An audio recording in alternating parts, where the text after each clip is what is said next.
നീ നാട്ടിൽ വന്നാൽ എന്റെ ഫോട്ടോ എടുക്കലില്ലേ? വാകീറിയ തമ്പുരാൻ എരിയും കൊടുക്കുന്നു. ആ വലിയ ഷൂ ഇടുന്നതിനാ ചവിട്ടിട്ടാണ് എടുക്കാനാ?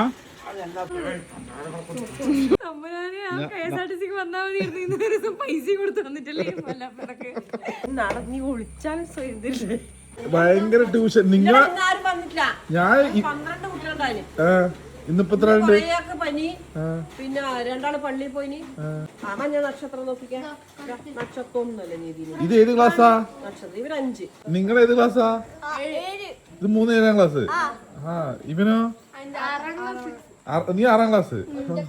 നീ ഒറ്റക്ക്. അപ്പൊ ഇത്ര ആളാണല്ലേ? പനിയാ? എത്ര ക്ലാസ് ഒക്കെ ഉള്ളത്? നീ ഒളിവിലെങ്ങാനാണോ? നീ എന്തെങ്കിലും കേസ് പെട്ടിട്ട് ഒളിവിലെങ്ങാനാണോ? 9ാം ക്ലാസ് ഒക്കെ ഉണ്ടോ? അത് പോലെ ഞാൻ വിചാരിച്ച നീ പഠിക്കാനായിട്ട് നിന്നെ മാറ്റി നിർത്തിയതെന്ന്. നമ്മള് എന്നെ പണ്ട് ക്ലാസ്സിൽ നിന്ന് പുറത്താക്കലുണ്ട്, അതുപോലെ നിന്നെ പുറത്താക്കിയതാന്ന് ഞാൻ വിചാരിച്ചത്. എന്നിട്ട് വരുമ്പോ ഒച്ച കേട്ടിട്ട് ഇങ്ങനെ വന്ന് നോക്കിയതാ. നോക്കുമ്പോ ഭയങ്കര ട്യൂഷൻ. അതായത് അമ്മ വിവിധ ക്ലാസ്സുകളിലെ കുട്ടികൾക്ക് വിവിധ ബാച്ചുകളായി അവിടെ ഇവിടെയൊക്കെ കസേര ഇട്ട് കൊടുത്തിട്ട് വിവിധ സബ്ജക്റ്റുകളിൽ ട്യൂഷൻ. ഒരേ സമയത്ത് ഹിന്ദി എടുക്കുന്നു, കണക്കെടുക്കുന്നു, മലയാളം എടുക്കുന്നു. സായു നിനക്കെല്ലാം ക്ലാസ് എടുത്തു ഇതുപോലെ? ഓ എനിക്ക് അങ്ങനെ എടുത്തു കഴിഞ്ഞാൽ പ്രശ്നമുണ്ടല്ലേ? അമ്മ റിട്ടയർ ആയതുകൊണ്ടാണ് എടുക്കാൻ പറ്റുന്നത്. അത് ഗവൺമെന്റിന്റെ പണി കഴിഞ്ഞിട്ടുള്ള സമയത്ത് ചെയ്തൂടാ? അങ്ങനെ പാടില്ല. കൊറേ നേരം ഇങ്ങനെ ഇരിക്കുന്നത്. എനിക്ക് പോണ്ടേന്ന് ആലോചിക്കുന്ന. രാവിലെ എണീച്ച് പോവാൻ നോക്കുമ്പോ മഴ പെയ്തു. ഇപ്പൊ മഴ തോർന്നു. ഇനി മഴ പെയ്യോന്ന് ആലോചിച്ചിരിക്കുക. സെൻസസ് ഡ്യൂട്ടി ആയിരുന്നു. ഭാരത് കി ജനഗണന.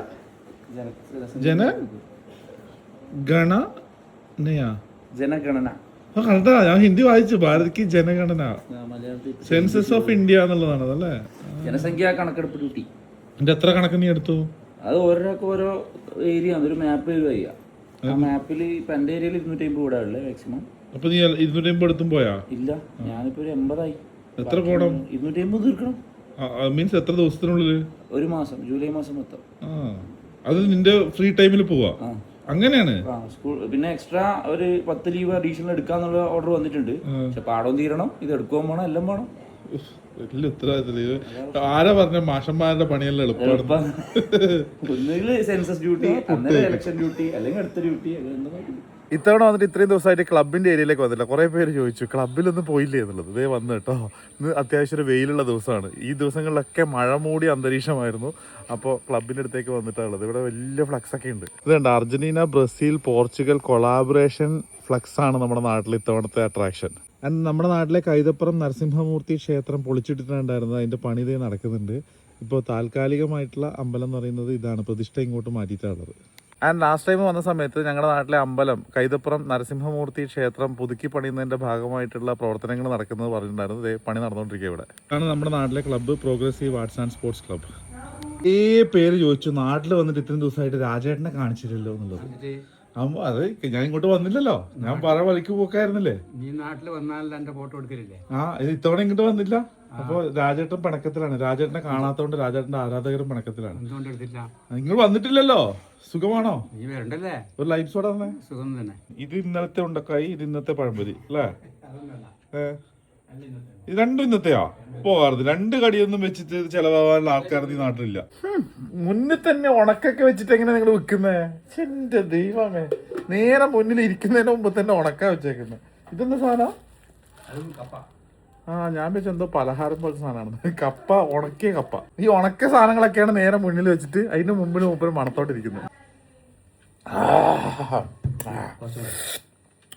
ഫില്ല്.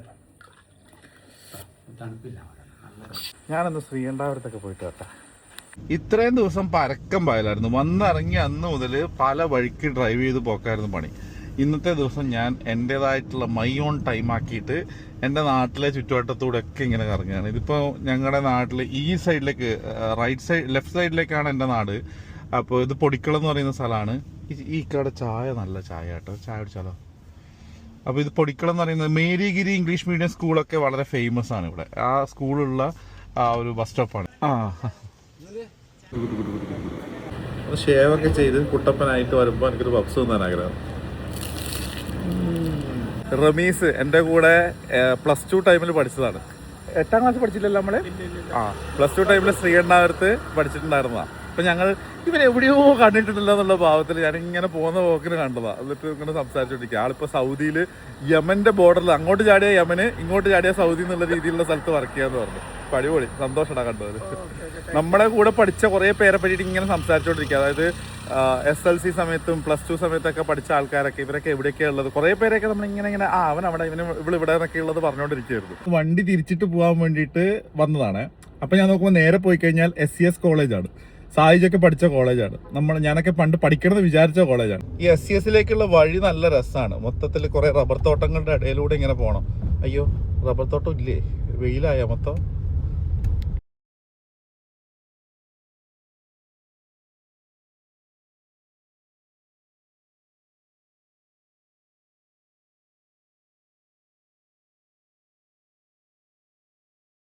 അന്യവാഹനങ്ങൾക്ക് പ്രവേശനമില്ല, പൂട്ടിയിട്ടിട്ടാണ് ഉള്ളത്. ക്ലാസ് ഇല്ല കേട്ടോ ഇപ്പോൾ. ഈ കോളേജിലെ കുറേ പരിപാടികൾ ഉദ്ഘാടനം ചെയ്യാൻ ഞാൻ വന്നിട്ടുണ്ട്. അപ്പോൾ തുറന്നിട്ടുണ്ടെങ്കിൽ ജസ്റ്റ് അങ്ങോട്ട് കയറിയിട്ട് വരാമെന്ന് വിചാരിച്ചതാ. പക്ഷേ ചമ്മി സായിജിനോട് ചോദിച്ചാൽ മതിയായിരുന്നു. വെറുതെ വന്നിട്ട് കഴിഞ്ഞു. മോനെ ഈ സൈഡ് നോക്കിയേ, നല്ല രസമില്ലേ കാഴ്ച.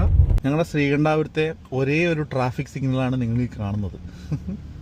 ഞങ്ങൾക്ക് സ്വന്തമായി ട്രാഫിക് സിഗ്നലൊക്കെ ഉള്ള ടൗണാണ്. 3 കൂടി ജംഗ്ഷൻ നടുക്ക് മഹാത്മാഗാന്ധി നിൽക്കുന്നുണ്ട്. ഇത് പയ്യാവൂരേക്കുള്ള റോഡ്. ഈ റോഡിലാണ് എനിക്ക് പോകേണ്ടത്. അപ്പുറത്തെ നേരെ ഇപ്പോൾ വന്ന വഴിയിലൂടെയും പോവാം. ഇത് ഇങ്ങനെയുള്ളൊരു വഴിയാണ്. ഇത് രണ്ടും കൂടി ജോയിൻ ചെയ്ത് ഇങ്ങനെയുള്ള സ്ഥലത്താണ് ഞാൻ താമസം. റോഡൊക്കെ നല്ലതാണ് കേട്ടോ ടൗണിലേക്ക്. പക്ഷേ കുറച്ച് ഉള്ളിലേക്ക് ഞങ്ങളുടെയൊക്കെ ഏരിയയിലേക്ക് പോയി കഴിഞ്ഞാൽ അത്ര നല്ലതായിട്ട് തോന്നില്ല. ഇവിടെയൊക്കെ ബിൽഡിങ് വരുന്നുണ്ട്. ഈ ഏരിയയിലൊക്കെ ലാൻഡ് ഉണ്ടായിരുന്നെങ്കിൽ കുറേ ബിൽഡിങ് എടുത്തിട്ടാണ്. ഇതെന്താ നിങ്ങൾ ഇങ്ങനെ മാറിയിരുന്ന് ഒളിച്ചിരുന്നിട്ട് ഇന്നലത്തെ സ്ലോഗൻ ഞാൻ വീഡിയോയിൽ ഇട്ടതിനെ കൊണ്ടാ.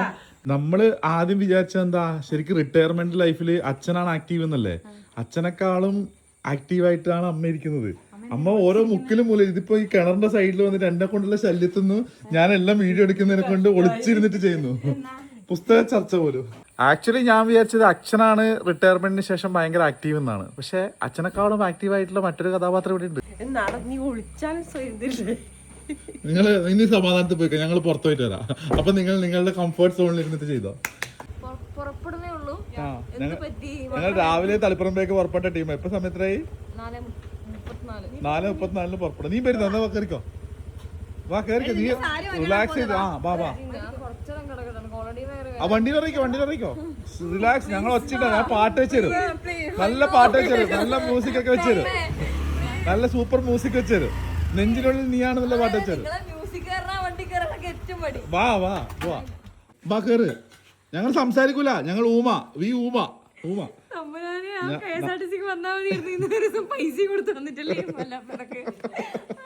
നേരത്തെ എത്തിപ്പോയണ്ട.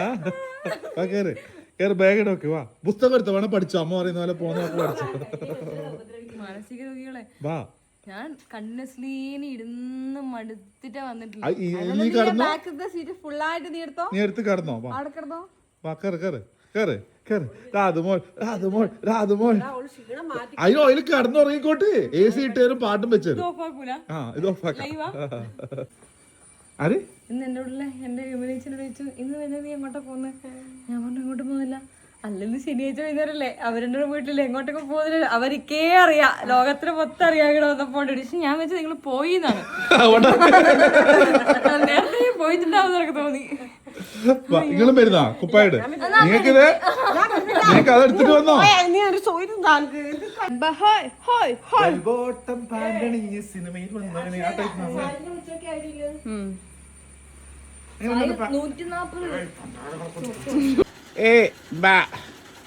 ഞാൻ കറന്നു നോക്കിയാലോ, ചവിട്ട് കിട്ടുമല്ലേ.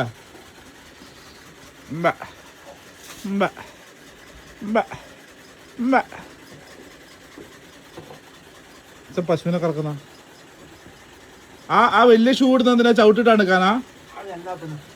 ചവിട്ടിട്ട് വേറെ എടുക്കാൻ എടുക്കാനാ? കറക്കി നോക്കിയേ, കലാപരമായി കറക്കി നോക്ക്. ഞാൻ അങ്ങനെ വിളിച്ചു നോക്കട്ടെ.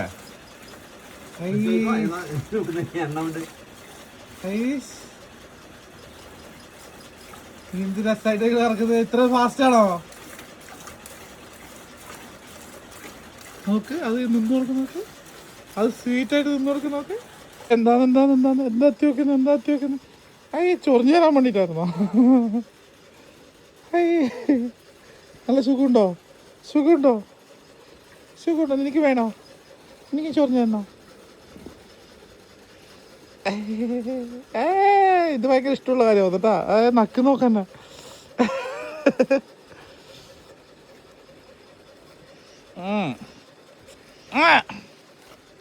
നിനക്ക് ചൊറിയണോ? അത് കുടിക്കുന്നുണ്ടോ? പശു വിചാരിക്കുന്ന പോലെയല്ലേ പാല് തരുള്ളൂ, അല്ലാണ്ട് നിങ്ങൾക്ക് മൊത്തം തരുമൊന്നുമില്ലല്ലോ. അതിന്റെ സൗകര്യല്ലേ? വേണമെങ്കിൽ കുറച്ചെടുത്തോ, പുല്ലൊക്കെ തരുന്നല്ലേ എന്നുള്ള ഭാഗത്തിൽ തരുന്നല്ലേ.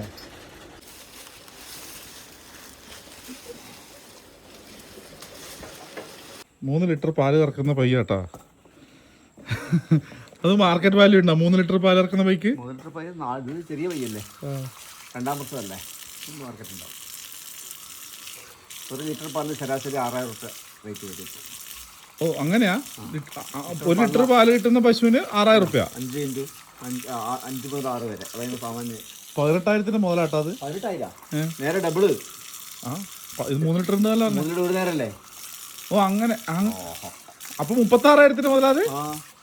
എന്റെ മോനെ, 2 നേരം 6 ലിറ്റർ കൊടുക്കുന്നുണ്ടാ? പശുവിനൊക്കെ 40,000 രൂപക്ക് മേലെയൊക്കെ വിലയുണ്ട് പോലും കേട്ടാ. എനിക്കറിയില്ലായിരുന്നു. നമ്മളിങ്ങനെ അലഞ്ഞു തിരിയുന്ന പശുക്കളല്ലേ ഇഷ്ടം പോലെ കാണുന്നത്.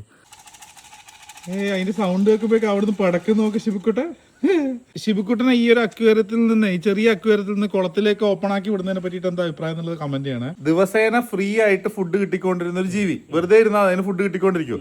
അതിന് പെട്ടെന്ന് ഫുഡ് ഇല്ലാണ്ട് സ്വന്തം നീ ഇര പിടിച്ചിട്ട് ഫുഡ് കണ്ടുപിടിക്കണം എന്നുള്ള അവസ്ഥ വന്നു കഴിഞ്ഞാൽ അത് സർവൈവ് ചെയ്യുമോ? വിശപ്പാണല്ലോ എല്ലാത്തിന്റെയും അടിസ്ഥാന പ്രശ്നം. സ്വയം പരിഹാരം കണ്ടെത്തിക്കൊള്ളും നേരം.